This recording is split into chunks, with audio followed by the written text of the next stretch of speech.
Welcome. I'm Glenn Anderson with the Olympianship of Reconciliation. For nearly 27 years, this TV series has explored a wide variety of issues that relate to peace, social justice, and nonviolent social change. We especially provide opportunities for the public to hear voices and viewpoints that are rarely heard in mainstream media. For decades now, Congress and presidents of both of the big parties have been pushing for, quote, free trade, unquote, schemes that promise jobs and prosperity, but have actually resulted in the opposite.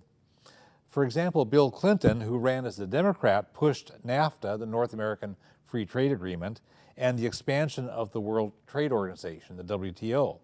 George W. Bush started pushing for a free trade scheme that would include many Pacific Rim nations, and Barack Obama has pushed George W. Bush's free trade scheme even further.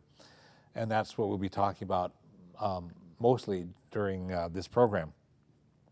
Mainstream politicians, mainstream news media typically assume that these free trade schemes are good, and they fail to adequately address the other side. This month's TV program will consider the other side. We need truly fair trade instead of so-called free trade. I'm delighted to welcome Kristen Beifus, Executive Director of the Washington Fair Trade Coalition, which is based in Seattle and consists of 66 varied organizations. Good to have you here, Kristen. Kristen and her organization and many other people and organizations are working hard to protect our jobs, our environment, and our democracy from giant corporations that would use a dangerous new free trade scheme to gain power and money at the expense of the broad public interest. So we have a lot to talk about, and this will be fun. We do. I want to start out in a kind of a larger context. To make better decisions about economics, we need to question some of the assumptions that policies that have been hurting our economy for so many years. Before we can consider the pros and cons of free trade, I want the American people to think about free markets more clearly as a concept. Mainstream politicians and news media keep assuming that a free market is the best way to handle any problem. And what do you think?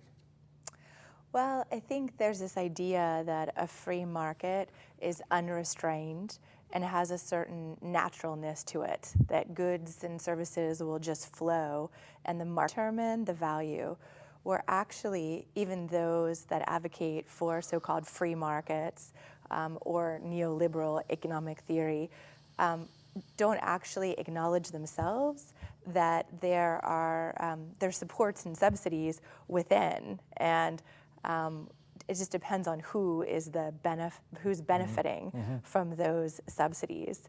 And so in many ways, our markets corporations are supported in our current markets. They're not free at all. I just want to challenge that concept of free markets, and then as you go down, then trade agreements that are predicated on that sort of ideology are broken. Yeah.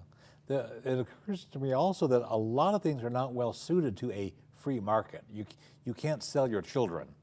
You can't buy a slave. You can't sell your vote, put out a notice and have the different politicians bid up how much they would pay for your vote. A lot of things just do not work well in a free market. Slavery was a good example of that. And so I think we need to sort out as a society what things have overriding values and ethics that would not be susceptible to that kind of a brutal free market, let alone the fact that it's not even free to start with because of what you've talked about. Well, and historically, we in the U.S. and other countries have protected domestic enterprises, and protecting them for a reason so that they can foster and grow. Much a small child, the beginning of a business needs certain built-in markets and incentives for people to purchase things locally, and then once it's more of an adult, it's able to be a bit more on its own.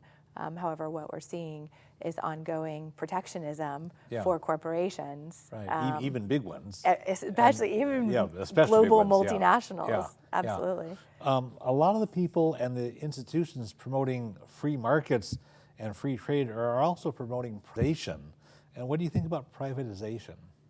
Well, privatization, and we're seeing privatization not only of the things we might imagine of our natural resources, of water, of land, but we're also seeing privatization of our public policy making in general, where you have corporate funds, corporate resources going into our elections, going into policy making. And so we're seeing privatization in spaces that the public's voice needs to be heard, because privatization acts out the debate, cuts out the very democracy that policy should be based on. Yeah. Well, a good example of what you just said is that when the 2010 federal health care bill was being developed, the Senate version of that bill had large portions written by insurance companies, and more, like you say, the policy making, the legislation is actually written by the corporations that stand to benefit by it, and ordinary folks. I mean, I didn't have a voice in writing that. Anything else. Absolutely. Well, and the number of paid lobbyists that are in the process, absolutely. And with trade, it's even to an extreme. Yeah. Big business corporations overall have been grabbing more wealth and power, including the concept of corporate personhood. And maybe some of our viewers aren't quite remembering what the concept of corporate personhood means. Can you just refresh their memories? Sure. Well, also it's very helpful for me to did that historically corporations have not had the power they have now, and that actually there was a point in time, we have to go pretty far back in our history, when corporations were very regulated and weren't able to influence elections, weren't able. They were established for the public good, especially to promote public works, and over time, through using the courts and using different laws to promote themselves, they've gained more and more power, all the way up to the recent Citizens United case, where corporations are now given equal stature as people in their ability to influence elections, give to elections. However, they have a lot more power than the average person. Right. Well, and for people trying to grapple with the concept of corporate personhood, the idea is, as a person, I can enter into contracts. As a person, I have free speech. As a person, I have all kinds of things as rights and functions. When a corporation, a business incorporates, it becomes a body. I mean, that's the Latin root. Incorporated, it becomes a body, and then that body has been endowed through kind of slippery legal reasoning to have the rights of a human body, and to the point where they can then not only enter into contracts and do things, but the Supreme Court has been giving them rights that are under the Constitution, really intended for people. Absolutely. Ending political campaigns is one of the biggest outcomes of it. And we've seen a huge influx since that decision of money just going into different political campaigns, and then they've de facto bought that elected official. Yeah, and in contrast to ordinary people who are mortal, we will sometimes die, but those giant corporations will live forever. So they actually have more power than we do. And that's frightening for democracy. Well, and as we talk about in our trade agreements, I know we'll talk about that more, but the agreements are actually raising corporations to the level of statehood, where they're not only just one person, but representing, potentially a typical state could represent millions of people, and putting states and corporations on par. So they've become much more than just the average person or even collection of persons, but actually on par to be able to challenge countries when they don't like their rules and regulations. And overrule them, and we'll talk about that in a few minutes. So for a number of decades now, national governments have been passing free trade schemes like the World Trade Organization, the WTO, and the North American Free Trade Agreement, NAFTA. Can you explain anything else about the free trade concepts that are underlying these and the general principles of how like WTO and NAFTA actually operate? Absolutely. Well, we have 20 years of NAFTA. January is the anniversary. Yeah, it was January 1st of 1994. Exactly. And so we've been living under NAFTA for 20 years, and people can trace many of the experience they've been having around job loss and recession and manufacturing. We've lost millions of manufacturing jobs because what has happened under these trade agreements is the idea, the promises are that they will, so with NAFTA, it's 3 countries, right? It's Canada, the US, and Mexico. And the promise of President Clinton was that it would stabilize the economy in Mexico, and people would be able to find jobs, living wage jobs in their communities. And then similarly, it would be a market for producers in the US. And so when the tariffs got lowered, what we saw happening is corporations realizing, well, they can just move to Mexico and they can import things back, and there's no tariff, there's nothing holding them back.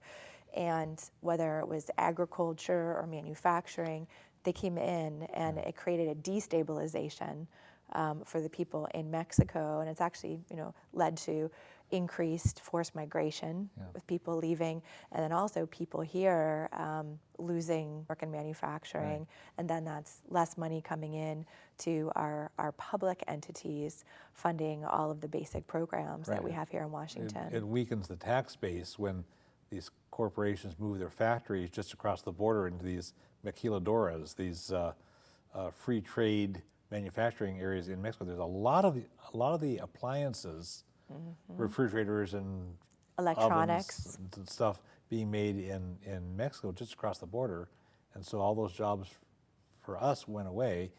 And side of it that people often don't think about is that the United States still subsidizes our grains. And so the corn, the United States corn growers can send corn down to Mexico, and Mexico can't stop it. And we undercut the prices that Mexican farmers would be able to get by growing and selling corn. So they become unemployed, and then they have to go work in the sweatshops or migrate to the United States, which antagonizes people in the United States. So to a large extent, the immigration difficulties that we're having with Mexico have come about because of NAFTA, because we made it impossible for farming communities and farmers to keep their own economies going. Absolutely. And just to add, I mean, obviously Mexico, birthplace of corn, and it's not just corn, but it's GMO corn now. Yeah, genetically modified. Absolutely. And as you say, farmers are pushed either into factory farms where they're just workers, they don't own any of the, or as you say, the maquiladora sector. And we hear this term outsourcing a lot. And we have kind of debunked that myth of outsourcing because it gives this idea of a good job moving somewhere else, where actually a good job is lost in the U.S. And as you mentioned, the maquiladora sector, sweatshop. So it's a sweatshop job that's being created, a poverty wage job that's being created. So when there's talk of job creation, you can argue, yes, NAFTA created jobs, but not the jobs that we want to be creating, really those poverty jobs. Yeah, well, and if you look at what kinds of jobs we're losing and gaining in the United States, you lose a manufacturing job that pays a good union wage, and the job that's created is flipping burgers part-time at McDonald's, and they're not equivalent. Exactly. And yet the statistics from those supporting those kinds of schemes would say, oh yeah, we broke even on jobs, you know. Well, that's where so many of our elected officials say the rationale for more and more trade agreements like NAFTA, and then after NAFTA, right, there the attempt at WTO expansion. There was CAFTA, which is the Central America Free Trade Agreement, and then there have been these bilateral agreements, and the excuse always is jobs. We need to increase exports for jobs. Right, and Obama just a couple of years ago pushed through a free trade deal with South Korea, and one with Panama, and one with Colombia. And Colombia, for a number of years, has had the world's very worst record of murdering labor organizers and union members, the worst record in the whole world of that. And there's nothing in writing to protect that, but Obama got a verbal agreement, or a verbal promise from the president of Colombia that they would do better. And just recently, we're less than 2 years into that agreement, and literally just in September, farmers took to the streets in Colombia where they were literally dumping their dairy and dumping their crops because they said that prices have gotten so low they can't compete, and that their livelihoods, they have no livelihoods. And so again, created more economic destabilization in a country that was already politically unstable. There's another consequence that some people have been mentioning just lately about we have local communities that want to protect their environment by, say, passing an ordinance that says you can't do fracking, you know, pump these toxic chemicals and and so forth under the ground to extract oil or natural gas. And my understanding, correct me if I'm wrong, is that Quebec had passed an anti-fracking law? Not even anti-fracking, it was just a timeout on fracking so that they could actually research it more. That's right, it wasn't a permanent ban, it was just a moratorium on fracking. And a company under NAFTA, right, a company that supposedly is a US company, wanted to frack underneath the St. Lawrence River in Quebec, and Quebec says, no, you can't do this moratorium, this timeout. And that company, that US corporation under NAFTA, is threatening to sue Quebec for $250 million. So all of a sudden, you can't even pass a law in your own province without being sued under NAFTA. And the Trans-Pacific Partnership that we're talking about makes things even worse. Absolutely. So it's in the investor state chapter of NAFTA, and it allows a corporation to sue a country, not vice versa. A country cannot sue. In this case, you mentioned Lone Pines, which is the company, and it had been. I didn't remember the company's name. It had been talked about because it has a subsidiary in Delaware, but when you actually trace it back, it is based in Alberta. And so it's actually a Canadian company. But they're using the NAFTA. They created their subsidiary in the U.S. to sue their own country. And we think this might actually be precedent setting. I don't know that there has been another case. There's been cases of subsidiaries being used, but not, because while it's a Quebec law, they are suing Canada. And so Canada has to decide whether. It's the whole country? Oh, I thought they were just suing Quebec. No, because it's the whole country that's part of NAFTA. And that's where it puts this pressure on. So Canada, using taxpayer money, can decide, well, we're going to defend Quebec, or they could say to Quebec, hey, we really don't want to, we don't have the resources, and we need you to just lift that moratorium. And so that's where, as you said so eloquently, communities can do incredible organizing. They can pass laws around, I mean, or even pauses just to get good scientific data. And this company, they're suing not only for their initial investment, but they sue for potential profits. Right. And whoever can judge a potential profit. I mean, you and I can't really Well, predict you what any profits you will inflate have. the number, Exactly. and you ask for gigantic damages. Is Exactly. what the litigation strategy is. Well, the related thing is the dolphin safe tuna labeling. You know, able to get through Congress some years ago, the provision that on cans of tuna there'd be a little insignia showing that the tuna was caught with some care, so that we weren't unnecessarily catching and killing dolphins at the same time. And there's a Mexican tuna fishing company that really did not give a damn about killing dolphins and didn't want to be judged negatively in the free trade world. And they said, well, that having that label there sort of implies there's something wrong with killing dolphins. And so they sued through the WTO, right? And they won. And so that dolphin safe tuna label is going to get phased out. I think it's in 2014. Is that what the expiration date is? But here's a case where an unscrupulous, grossly insensitive Mexican tuna fishing company can overrule a U.S. act of Congress. And that's under WTO, and this Trans-Pacific Partnership that we'll be talking about along is like that kind of thing, only even more extreme. So under our trade agreements, a product is a product is a product. And it doesn't matter the conditions in which that product was made or produced, because anything that tries to put, whether it's Buy American, or whether it's protecting dolphins, or whether it's a byproduct. I mean, there's so many cases we could talk about.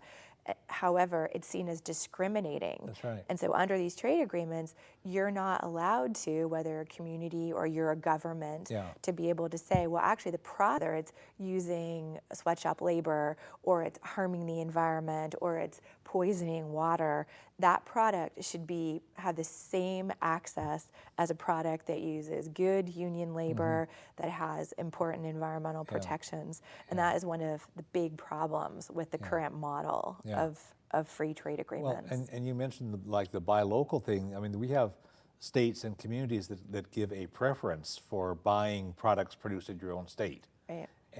Or buy American, a preference in purchasing practices to buy products made in this country as opposed to elsewhere.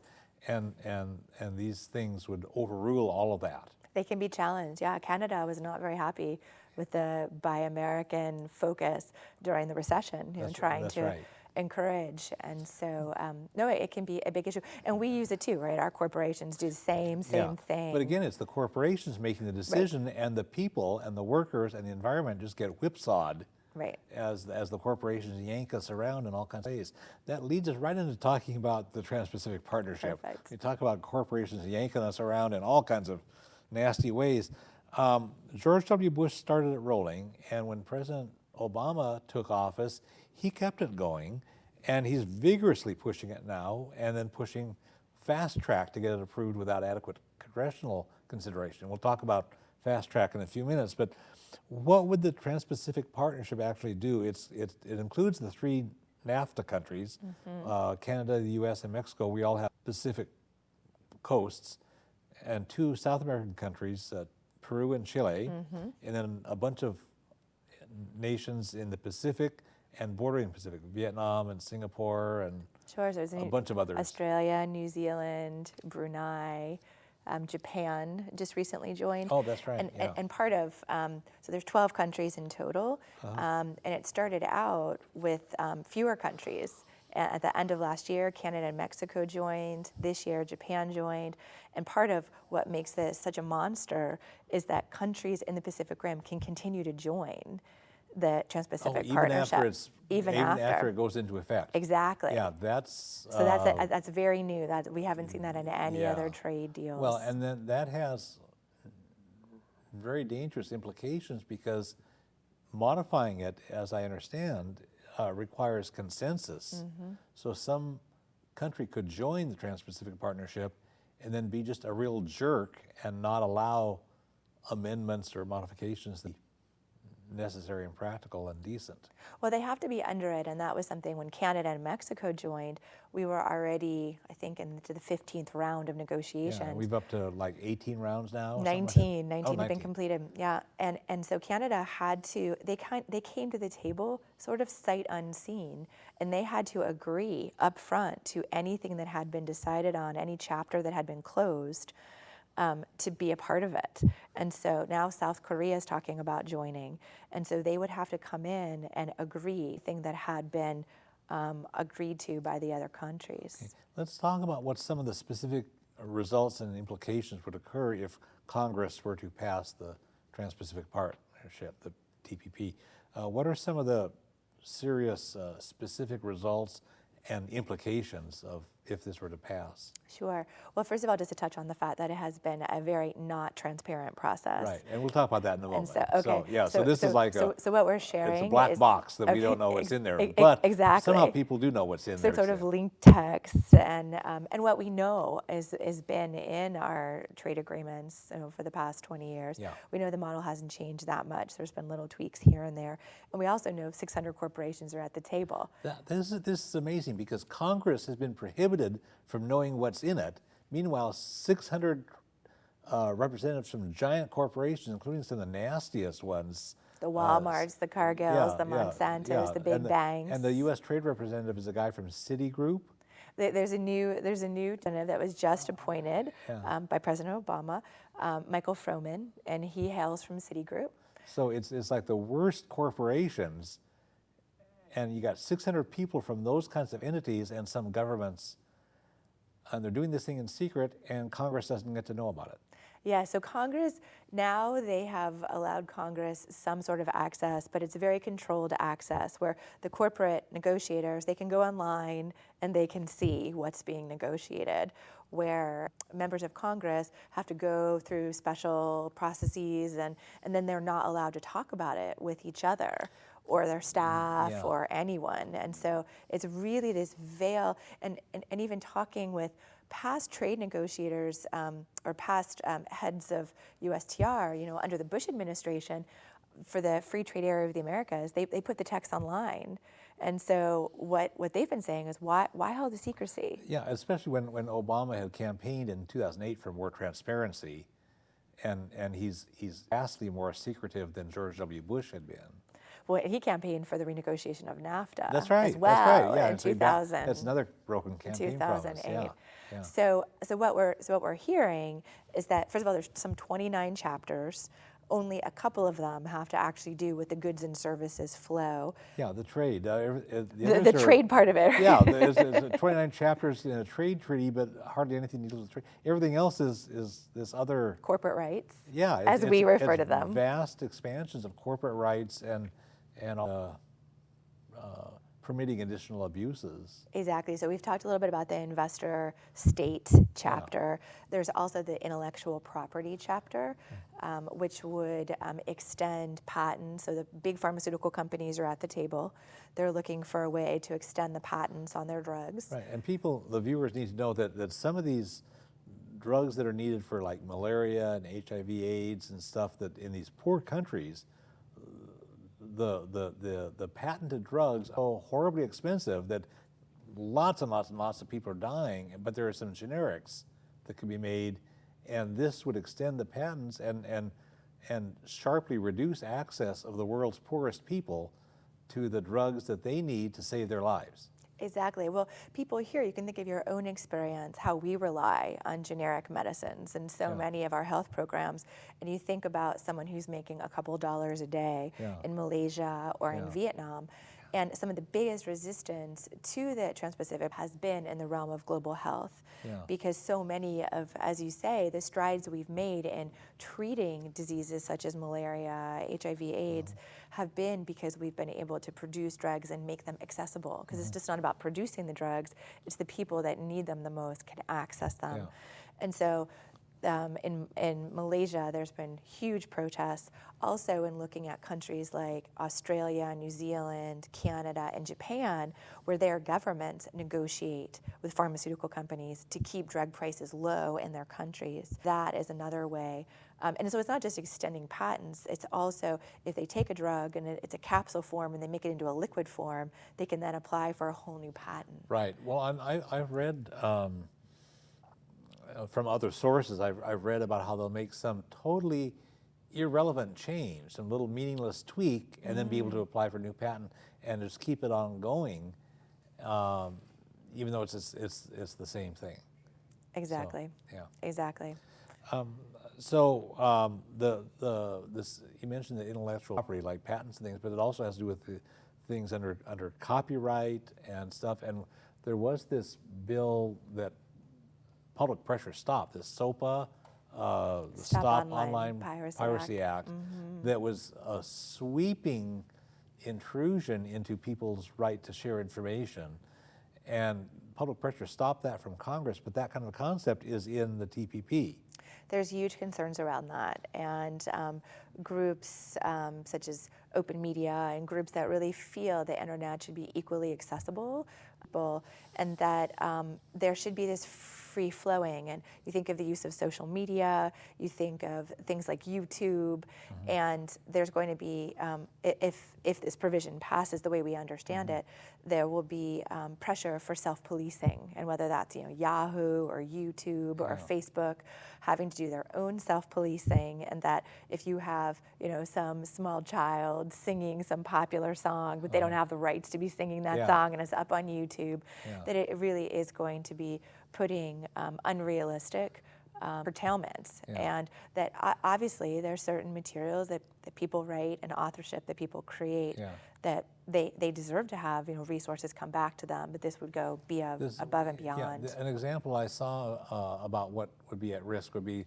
like you see a recipe from a book that your mom would like, so you copy and paste it into an email to say, hey mom, here's the recipe I think you'd like, and they could just nail you hard for that kind of thing. So it gets down to trivial things. And it's how it's used, again, because I think there's certain things in the trade agreements, and they might be for a certain, the motive behind them is something that appears positive, but then as they're being interpreted and as they're being used, that's the big concern. Well, and the interpretation is important. One of the things that I think you had mentioned earlier was the process of what would happen in a court kind of setting with this arbitration that's built into it.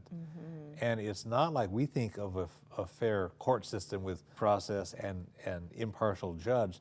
Tell us about what their arbitration process would be in case of a dispute under the Trans-Pacific Partnership.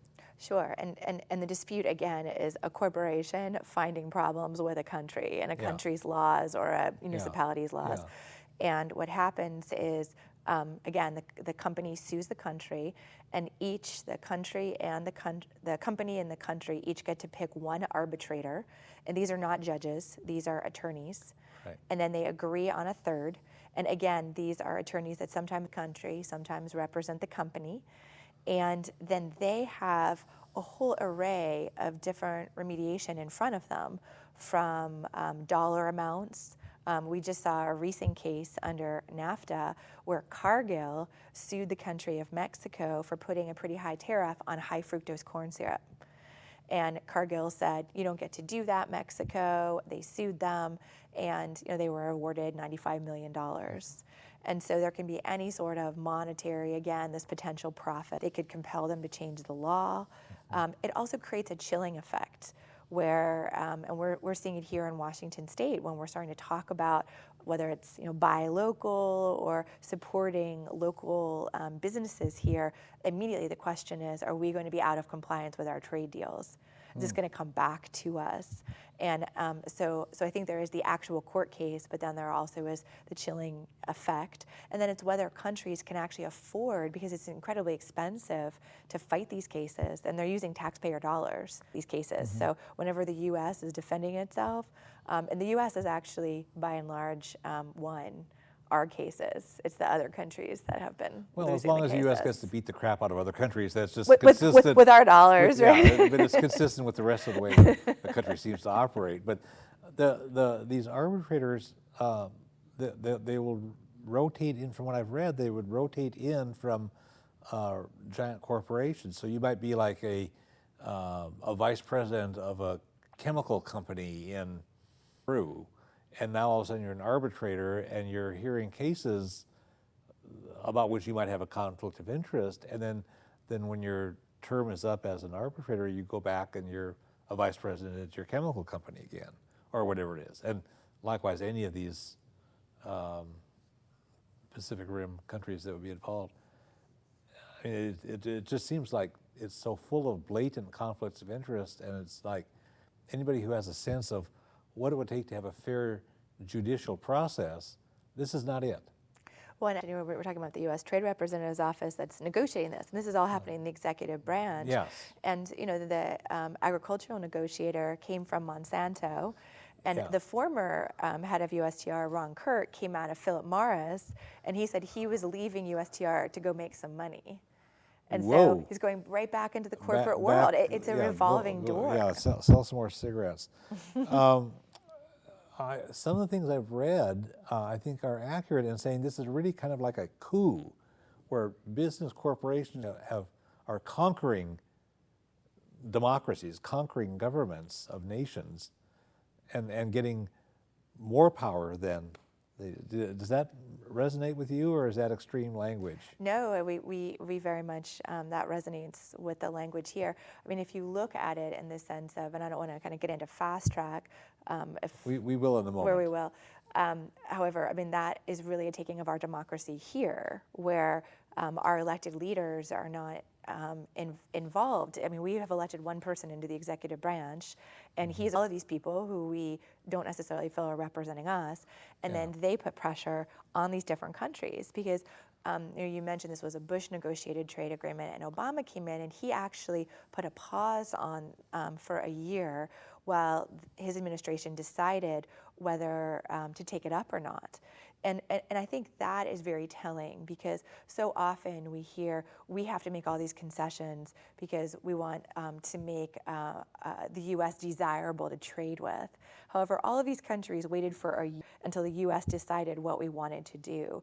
And so countries will do many things to trade with the U.S., and we're seeing it. They will make compromises. You know, Australia was holding strong on the investor state, and now they're starting to say, oh, well, you know, we really want to have, we want to have access to the U.S. market. We are a very important market.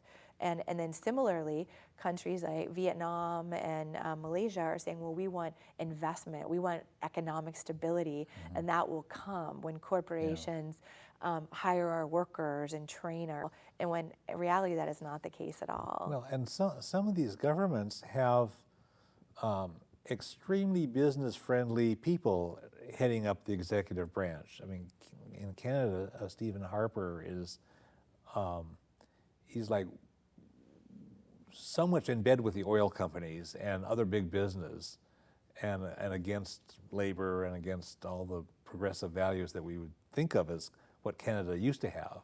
So of course he's enthusiastic about this. And Australia has had recently similar kind of stuff. So it's kind of like somehow these different nations have been able to elect extremely business-friendly people who will then all collaborate to have this thing that facilitates the coup where corporations overthrow democracies. Well, it's interesting because even Japan, I mean, the TPP was part of the political debate in the last election in Japan, and the current prime minister ran on a platform to not get involved in TPP unless it protected farmers and did all these things. And then you heard about a meeting at the White House with the new prime minister and promises.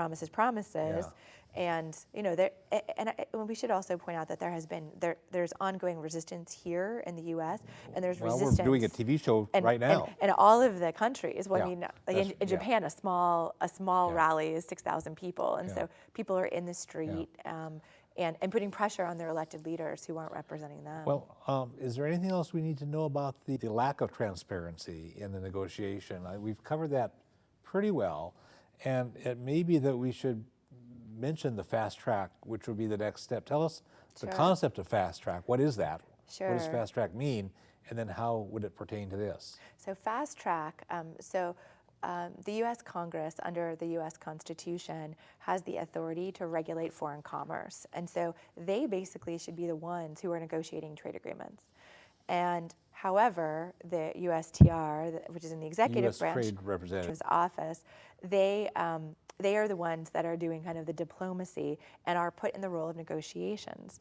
And so what they have said to Congress is that you need to give us your authority, so we will bring a completely negotiated trade deal to you. You will have very limited debate. There will be no ability to amend in any way, and you will simply be able to vote yes or no. Mm-hmm. And we had fast track under NAFTA. We had fast track under CAFTA, and fast track. And so fast track is not attached to any one trade agreement. And that started. Fast track started back in the Nixon era, isn't that right? I believe so. Mm-hmm. That's what I read someplace, and it's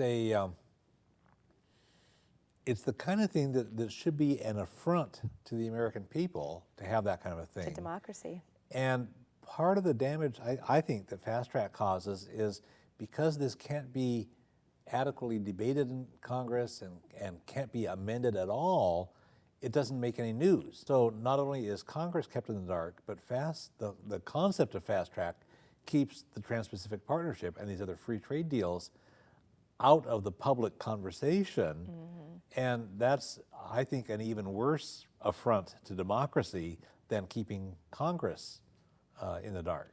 Absolutely, because it just Congress, it's a news blackout caused by fast track. Because Congress represents us, right? It's the branch of the people, yeah, it should be. More or less, yes. right? It's the branch we're supposed to have the most power but and the most if they can't even talk about it, then normally you would get sort of the blow-by-blow coverage of what's happening. Right. But with fast track, the whole American society is being kept in the dark about this. And there's a lot of pressure once it gets to Congress, and that's where we haven't been able to influence a deal once it comes to Congress.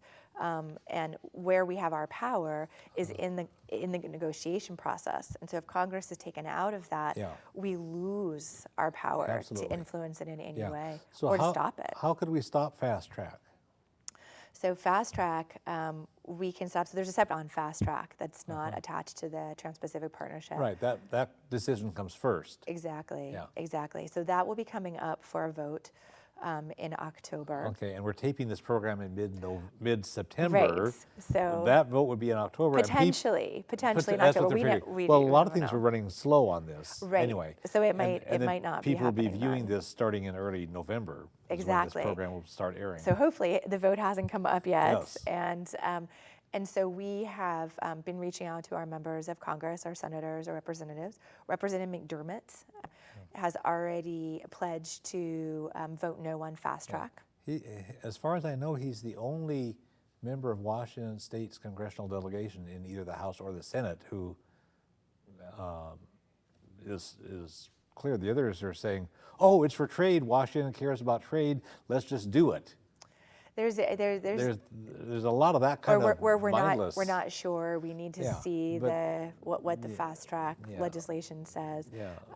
However, no, we've very excited that Representative McDermott has taken leadership in this and recognizing that he wants to be in it. He wants to be in the conversation, especially around the access to generic medicines. That's his important issue and how it will impact people communities. Watching the show from Thurston County might not know that Jim McDermott is actually a medical doctor. Yes.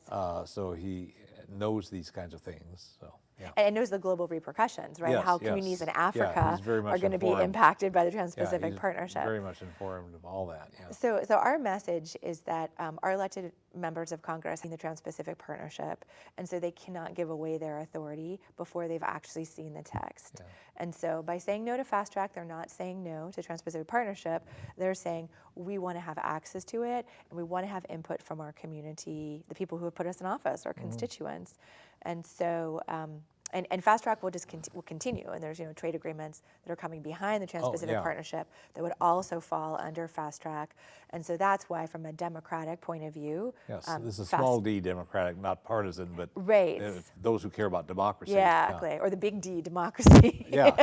I mean, at the scheme of things, but not the partisan. Right. Not the Democrat versus Republican. This is apart from partisanship. Yeah. Exactly. So we're reaching out to the whole congressional delegation of Well, Washington. the encouraging thing is that some years ago, the public pressure from people throughout the nation stopped the multilateral agreement on investment that had a lot of bad provisions in it, and we also stopped that expansion of the World Trade Organization, the WTO, that was being negotiated in 2009 in Seattle. Yep.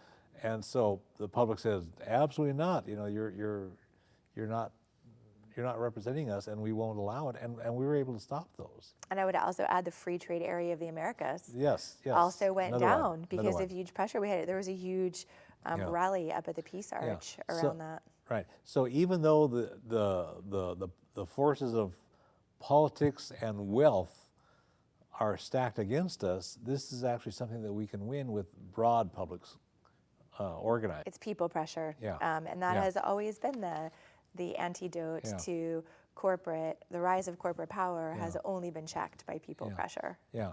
And we should note that these things that we're talking about are part of another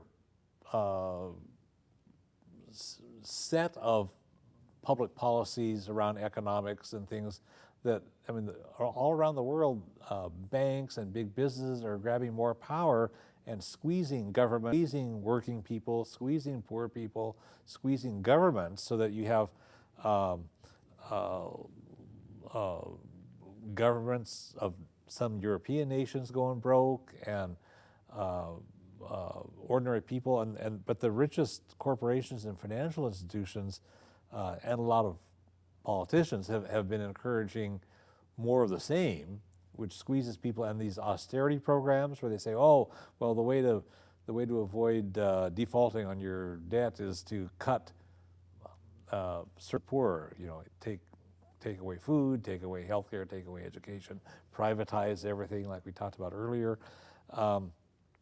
And these are, and then they also say, let's have shared sacrifice, but the people on top never sacrifice. It's only the middle class at the bottom.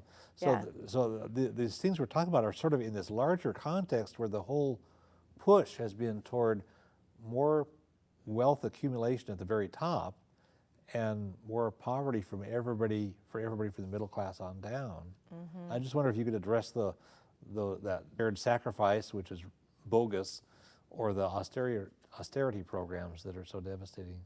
Absolutely. Well, we've seen since the 1980s growing income inequality in our country, and at the same time, recently, we hear recession, right? And it's, we all have to share in the burden. However, this is a golden age of corporate profits. Yeah. Corporations like Walmart and Monsanto are the winners in all of this. I think that's where it's important to talk about the winners, because benefited from NAFTA. They're going to benefit from the Trans-Pacific Partnership. And so they want the status quo. This very much serves them. It serves their shareholders. And really it's on the backs of workers. And you see decline in union density, yet there's an increase in productivity. Yeah. So these things are connected, and you can see the results when you look at what the banks in Europe are doing to, Spain or Greece, or this is all connected, and it's all about orchestrated. Yes, it's all very orchestrated. Yeah. And the banks that were too big to fail a few years ago are even bigger now. And doing many of the same things. And they're doing the same stuff. Lessons have not been learned. And nobody's been held accountable. Nobody's held accountable. And they still have tax loopholes, right? Looking at the percentage that these big corporations are paying into the public coffers is a fraction of what you and I are paying. And so when they underfund the revenue side of government can't afford schools, and the government can't afford roads or bridges or sewer systems, and all the public infrastructure deteriorates. And we have a crappier society for everybody but the profits are up. I mean, this is the kind of thing that I think ordinary people have a gut feel for. That's what's going on, but sometimes they don't lay it out in clear words. But well, the corporations are shopping around, right? And we see it here. I mean, with the corporations we have here, like Boeing and Microsoft. I mean, and Boeing was a Washington State company, right. and we support them with our tax well, they dollars. got all kinds of tax loopholes and stuff. They pretty much got anything they wanted from the legislature, and they still said, well, screw you, we're going to skip the union jobs here and go to an anti-union South Carolina to build airplanes, and we'll move our corporate headquarters to Chicago. And we're going to keep going further afield, overseas. And, well, they're buying parts for their planes from Mexico and China and every place. Right. So they have no loyalty to us, and the legislature keeps giving them tax. It doesn't make sense. So besides the Trans-Pacific Partnership, there are some other trade deals they had. There's a Transatlantic Free Trade Area, TAFTA. So that's coming up. Yeah. And you Great said that, name, TAFTA. Yeah, but you said that there are more in the pipeline too. Well, I mean, behind this, so this would really cover the Pacific Rim area, and then Europe, because Canada has an agreement with Europe, and so the U.S. wants to have an agreement with the EU. Oh, okay, I didn't know about Canada. So they have one, and Mexico has one, and so we're getting involved, and so that's why we need to get this one right, because the ones that come after will be very much modeled by what corporations are able to get. Yeah. Now, as we mentioned earlier in the interview, mainstream news media just have not been covering this stuff. The alternative press is onto it. So I'll read other publications and sources through the internet and magazines and whatnot. I might even watch this TV program, who knows. But the mainstream news media are just clueless. It's like a blackout. What could we do to generate more media coverage of the issues? Absolutely, and I think writing in, we've gotten a number of opinion pieces and letters to the editor that we've gotten in, normally rebuttals, right? So I think there have been actually, not only has it not been covered, but there's been some positive coverage. I mean, it's got the pro-business bias, the pro-corporate bias. And the Seattle Times editorial board, writes pro pieces about it all the time. And the Trans-Pacific Partnership, when Japan came in, they were hailing how this is, even though we have a huge trade deficit with Japan. There's this sort of hailing of this, and so I think really kind of debunking the myths and challenging with facts, right? What's out there and the potential problems that this could cause, and that this really isn't. It's being done in the name of labor. So we've partnered with a number of labor groups, and there's been a resolution at state level. And also different. I mean, the Democratic Party has passed as opposed to the Republican Party. Yeah, but it's funny that the Democratic politicians don't listen to what the grassroots party membership has said through that resolution. So we have to make them aware of these resolutions that are out there. And I think we need to let people know about what's happening, because what we have found, when you poll people about NAFTA, 3/4 of the people that are polled feel that it has been one of the people hate it. biggest economic devastations we've faced in the last 20 years. People know that NAFTA was bad. So it's making those connections. We have to be making these connections constantly. Right. Well, you're executive director of the Washington Fair Trade Coalition. Fair trade would be, trade's okay, but you got to do it right. You got to do it honestly and ethically and with respect to the people. So, and that's a nonprofit organization that's working, that's a grouping of 66 other nonprofit organizations. So you got labor, religious community, social justice, environmental, family farm. That's a great base of grassroots support for the viewpoints that you're working. And that's in Washington, and then there are other state campaigns that connect to Forum Citizens Trade Campaign, which is the national affiliate. Well, I want to put in a plug for your group, and then we'll list some others, and we'll show them on the screen as well. You're with executive director of the Washington Fair Trade Coalition. The website is www.washingtonfairtrade.org, and the phone in Seattle is 206-227-3009. The Public Citizen, the group that Ralph Nader had founded long ago, has done a lot of good work on this. They have Global Trade Watch, one of their public citizen activities. That's www.globaltradewatch.org. Another nonprofit group is the Citizens Trade Campaign, www.citizenstrade.org. Another with an interesting name is Flush the TPP, Yes. which is at www.flushthetpp.org. Exactly. So there's a bunch of people working, and I know there are a lot of other groups working, the AFL-CIO and a bunch of Absolutely. groups Friends of the onto Earth, this. Yeah, Sierra yeah, Club. environmental labor and so forth. And then also just one other, we created a cross-border network called TPPxborder.org, and that's activists in Canada, the U.S., and Mexico. Oh, great. And that's on our website, so you can find out all that information on our website at washingtonfairtrade.org. Okay. What else would you like viewers to do besides like write letters to the editor and get informed and stuff? And probably belong to. So if you belong to a union or a faith community or a denomination or environmental group, see what you're doing and plug in and work through your different affiliations.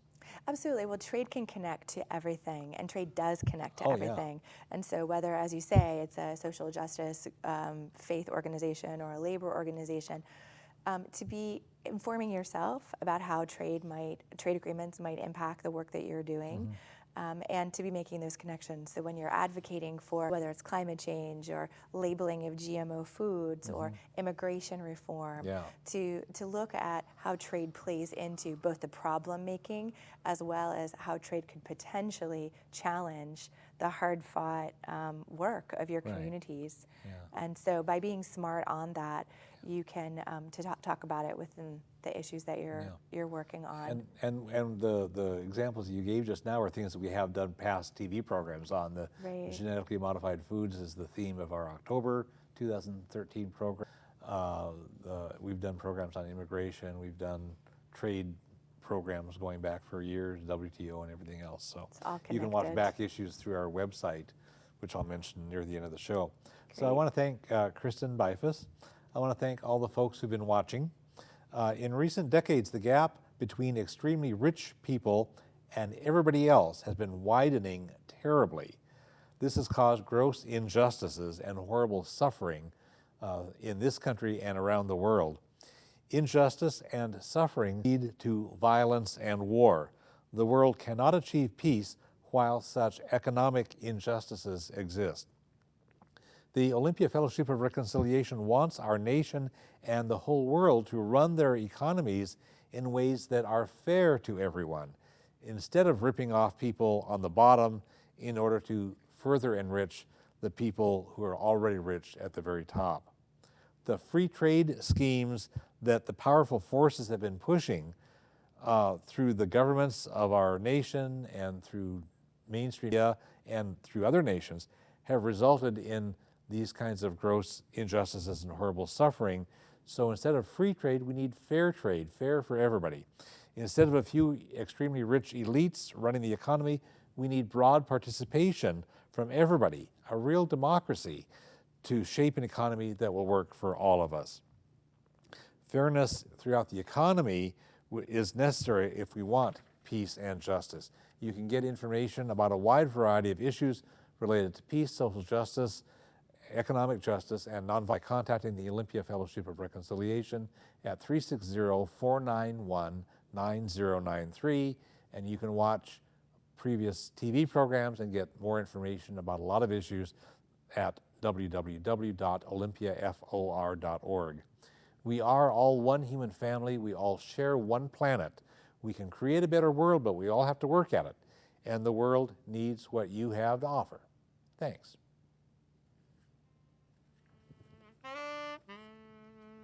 Mm-hmm.